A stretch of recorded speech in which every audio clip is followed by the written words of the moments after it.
সেটা আজকের মাধ্যমে অপারেশনাল কাজ একটা অর্থাৎ আমাদের কনস্ট্রাকশন প্রজেক্ট গতকাল যা ছিল বা ফিউল লুক করার আগ মুহূর্তে যা ছিল সেটা এখন ট্রান্সফরমেশন হয়েছে নিউক্লিয়ার ফেসিলিটি ফোকাস করে। তার মানে কি যে আমরা নিউক্লিয়ার ফেসিলিটিস আমরা তৈরি করেছি টু প্রডিউস কার্বন সার্টিফিকেট। তাহলে আজকে যে ঘটনাটা ঘটলো, this is the first physical step আমার কার্বন ফ্রি তৈরি। This is the first physical step.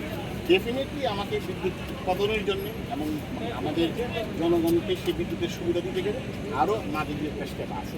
বাকি স্টেপগুলোও করতে হয় এবং সেই স্টেপগুলো আমাদের আন্তর্জাতিক কর্মশক্তি সংস্থা এবং টেকনোলজিক্যাল যে গাইডলাইন্সগুলো আছে সেইগুলো অনুসরণ করে আগাতে হবে।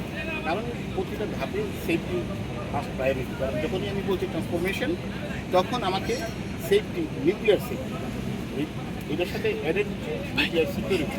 আজকে আপনি জানেন যে আমাদের ফিউলটা যখন আনা হলো আমাদের ফিউল স্টোরেজ ইউএফসি থেকে একটা বিল্ডিংয়ে, এটাকে বলা হয় এটা হলো ম্যাটেরিয়াল ব্যালেন্স এরিয়া। মানে এটা আইএ পর্যন্ত তার এখানে প্লেস করা ক্যামেরা দেখতে পারছে যে ফিউল মুভমেন্ট করছে।